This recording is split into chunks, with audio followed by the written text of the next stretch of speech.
اس نے تلوار نکالی اور ننھی معصوم جانیں جو ایک دوسرے سے لپٹی ہوئی تھی دونوں کو ایک ساتھ شہید کر دیا. دونوں کے جسم اطہر سے گردنیں نکلی. دونوں شہزادوں کے جسم اللہ اللہ فرات کے کنارے پڑے تھے اور کوئی کفن دینے والا کوئی دفن کرنے والا بھی آج موجود نہ تھا. اس نے دونوں سروں کو لیا اور سر لے کر ٹوکرے میں ڈالے اور ٹوکرے میں ڈالنے کے بعد ابن زیاد کے پاس پہنچائی.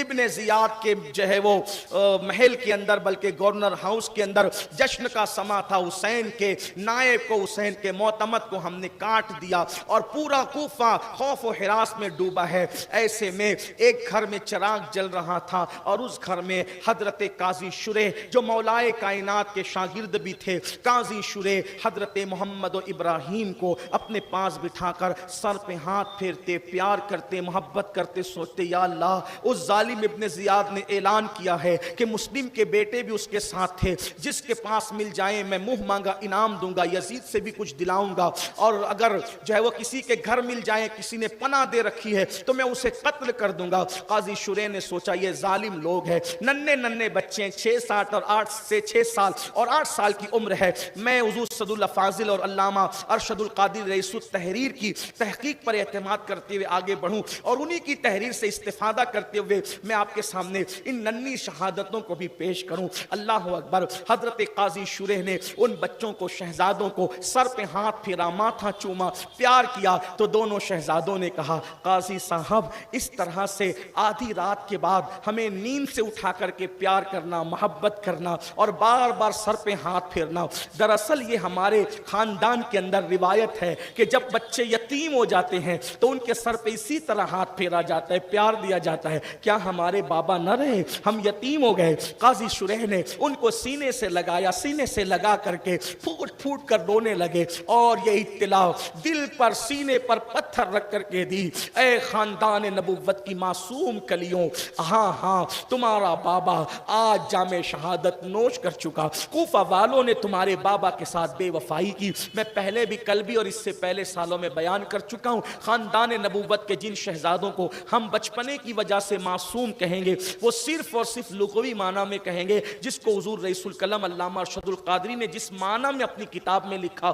رہی بات روافظ جس معنی میں کہتے ہیں اس معنی میں کہنے کی نہ ہماری منشا ہے نہ ہماری مراد ہے اور نہ ہمارا وہ عقیدہ ہے. بہرحال حضرت امام حضرت قاضی شریح نے فرمایا خاندان نبوت کی ان معصوم کلیوں سے تمہارے بابا شہید ہو چکے. دونوں بھائی ایک دوسرے کے سینے لگ کے لپٹ لپٹ کے رونے لگے. ہائے بے کسی ہائے مسافرت میں باپ کا سایہ سر سے اٹھ جانا.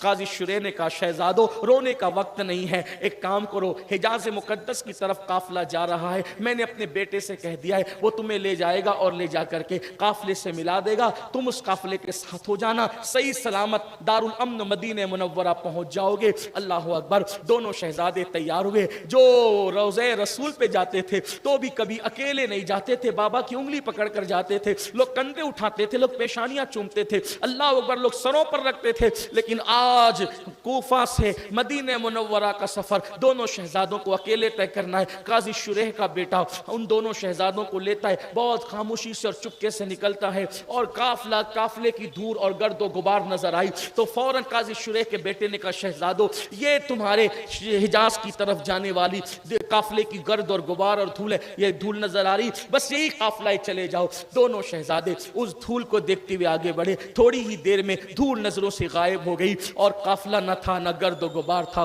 اللہ اکبر. دونوں شہزادے پیدل چلتے چلتے تھکے کبھی پیروں میں کانٹے چبھتے ہیں اللہ اکبر. اور پھر اس کے بعد رات کا سناٹا ہے اللہ اللہ. حالات یہ ہے کہ درندوں کے چیخنے چلانے کی آواز آتی ہے ایک دوسرے سے سینہ چمٹا کر کے ایک دوسرے سے لپٹ جاتے ہیں پتا کھڑکنے کی آواز آتی ہے دل دھک دھک کرنے لگتا ہے اللہ اکبر. کبھی پیروں میں کانٹے بھی نہ چبھے تھے آج پیر کانٹوں سے چھلنی تھے. حالات نے کیا دن دکھائے لوگوں نے کیا دن دکھائے دنیا کی ہوس نے آل نبی کے ساتھ کیا سلوک کیا اللہ اکبر. تھک کر کے یہ سوچ کے بیٹھ گئے صبح ہوگی تو دیکھا جائے گا. رات کی تاریکی تھی. ابن زیاد کے گرگے تلاش کرتے کرتے شہزادوں کو جنگل میں پہنچے. ننھے شہزادے پوچھا بتاؤ کون ہو تو سوچا یتیموں کے ساتھ تو